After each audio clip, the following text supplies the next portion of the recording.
ಹಾಸನದಲ್ಲಿ ಚಂದಮಾನ 11ನೇ ದಿನದ ಉತ್ತರ ಕ್ರಿಯಾ ಕಾರ್ಯ ನಡೀತಾ ಇದೆ. ಉತ್ತರ ಕ್ರಿಯಾ ಕಾರ್ಯಕ್ಕೆ ಸಕಲ ಸಿದ್ಧತೆ ನಡೀತಾ ಇದ್ದಾವೆ. ಆರಾಧನಾ ಕಾರ್ಯದಲ್ಲಿ ಲಕ್ಷಾಂತರ ಜನ ಸೇರತಕ್ಕಂಥ ಒಂದು ನಿರೀಕ್ಷೆ ಇದೆ.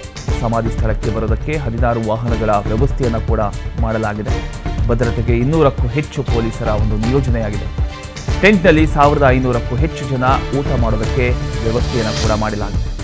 ಸುಮಾರು 1500 ಬಾಣಸಿಗರು ಅಡುಗೆ ಕಾರ್ಯದಲ್ಲಿ ಭಾಗಿಯಾಗಿದ್ದಾರೆ.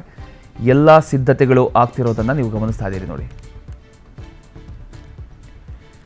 ಚೆನ್ನಮ್ಮ ಅವರ 2ನೇ ಅಳಿಯ ಡಾಕ್ಟರ್ ಚಂದ್ರಶೇಖರ್ ಜೊತೆ ನಮ್ಮ ಪ್ರತಿನಿಧಿ ಐಶ್ವರ್ಯ ಅವರು ಚಿಟ್ ಚಾಟ್ ಮಾಡಿದ್ದಾರೆ. ನೋಡ್ಕೊಂಬನ್ನಿ.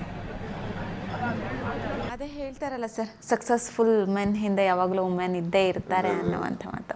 ಸರ್, ಈಗ ನಾಡಿದ್ದು ಪುಣ್ಯತಿಥಿ ಕಾರ್ಯ ಕೂಡ ನಡೀತಾ ಇರುವಂಥದ್ದು. ನೀವು ಆಗಲೇ ಅಂದರೆ ಅಭಿಮಾನಿಗಳು ಈಗಲೂ ಕೂಡ ಬಂದು ಹೋಗ್ತಾರೆ ಅನ್ನುವಂಥದ್ದು. ಮುಂದೆ ಏನಾದರೂ ಅಲ್ಲಿ ಬೇರೆ ರೀತಿಯಾಗಿ ಅಭಿಮಾನಿಗಳ ತಾಣ ಆ ರೀತಿ ಮಾಡುವಂಥ ಪ್ರಯತ್ನ ಇದೆಯಾ? ಬಟ್ ಈಗ ನಾಡಿದ್ದು ಯಾವ ರೀತಿ ಇದೆ, ಎಷ್ಟು ಜನಕ್ಕೆ ಅಡುಗೆ ಊಟಗಳನ್ನ ಮಾಡಿಸ್ತಾ ಇದ್ದಾರೆ, ಏನು ಅನ್ನುವಂಥದ್ದು, ಏನೆಲ್ಲ ಕಾರ್ಯ ನಡೀತಾ ಇದೆ ನಾಡಿದ್ದು ಅಂತ? ಈಗ ನಾನು ಅವತ್ತು ಮಣ್ಣು ಮಾಡ್ಕೊಂಡು ಬಂದಮೇಲೆ ಇಲ್ಲಿ ಬಂದಿದ್ದು ನಾನು ಕೇಳ್ಪಟ್ಟಿದ್ದೆ ಅಷ್ಟೇ ಆಗ್ತಾಯಿದೆ ಅಂತ. ಬಹಳ ಜನ ಬರ್ತಾರೆ ಅಂತ ಟಿ ವಿನಲ್ಲಿ ಇವರು ಕುಮಾರಣ್ಣ ಮತ್ತು ರೇವಣ್ಣ ಮಾತಾಡಿದ್ದಾರೆ. ಏನೋ ಲಕ್ಷದ ಮೇಲ್ಪಟ್ಟು ಬರ್ಬೋದು ಅಂತ ಅಷ್ಟಕ್ಕೆ ಕೇಳಿದ್ದೀನಿ. ಅದಕ್ಕೆ ಅರೇಂಜ್ಮೆಂಟ್ಸು ಮಾಡ್ತಾಯಿದ್ದಾರೆ.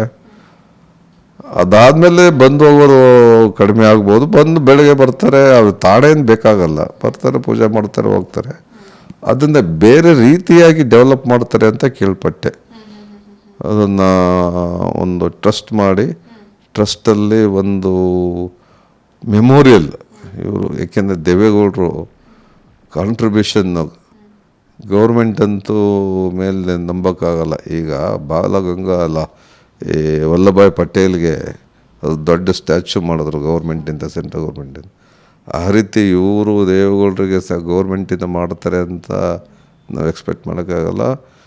ನಾವೇ ಮಾಡೋಣ ಒಂದು ಮೆಮೋರಿಯಲ್ ಅಂದ್ಬಿಟ್ಟು ಕುಮಾರಣ್ಣನೇ ಇನ್ಸಿಷನ್ ತೊಗೊಂಡು, ಅದು ಜಾಗ ಭಾಳ ಚೆನ್ನಾಗಿದೆ, ನೀವು ಹೋದರೆ ನೋಡ್ಬೋದು. ದೊಡ್ಡ ಬೆಟ್ಟ ಇದೆ, ಬೆಟ್ಟದ ತಪ್ಪಲು, ಅದು ಒಂಥರ ಫಾರೆಸ್ಟ್, ನಿಜವಾಗ್ಲೂ ಚೆನ್ನಾಗಿದೆ. ಅದು ಮಾಡಿದ್ರೆ, ಡೆವಲಪ್ ಮಾಡಿದ್ರೆ it will be great big picnic spot ಆಗುತ್ತೆ. ಇವ್ರು ಹಾಕಿರೋ ಐಡಿಯಾ ತೊಗೊಂಡ್ರೆ ಬ್ಲೈಂಡ್ ಸ್ಕೂಲ್ ಆಗಿರ್ಬೋದು, ಆಮೇಲೆ ಓಲ್ಡ್ ಏಜ್ ಹೋಮ್ ಆಗಿರ್ಬೋದು, ಫ್ರೀ ಇನ್ಸ್ಟಿಟ್ಯೂಟ್ ಆಗಿರ್ಬೋದು, ಹಾಸ್ಟೆಲ್ಲು, ಭಾಳಷ್ಟು ಇವ್ರ ಪ್ಲ್ಯಾನ್ ಇದೆ. ಅದು ಭಾಳಷ್ಟು ದುಡ್ಡು ಬೇಕಾಗ್ತದೆ. ನೋಡಬೇಕು ಯಾವ ರೀತಿ ಏನು ಮಾಡ್ತಾರೆ ಅಂತ. ಸದ್ಯಕ್ಕಂತೂ ಇವರ ಪ್ಲ್ಯಾನಲ್ಲಿದೆ ಅವೆಲ್ಲ ಮಾಡಬೇಕಂತ. ಸರ್, ಕೊನೆಯದಾಗಿ ಚಿನ್ನಮ್ಮ ಅವರ ಅಗಲಿಕೆಯ ನಂತರ ಮನೆಯಲ್ಲಿ ನೀರಾವ ಮೌನ ಆವರಿಸಿದೆ ಅಂತ ಹೇಳಿದರೆ ತಪ್ಪಾಗಲ್ಲ. ಏನು ಹೇಳ್ತೀರಾ ಅನ್ನುವಂಥದ್ದು? ಚೆನ್ನಮ್ಮನವರು ತುಂಬ ಜೀವನ ನಡೆಸಿದ್ದಾರೆ.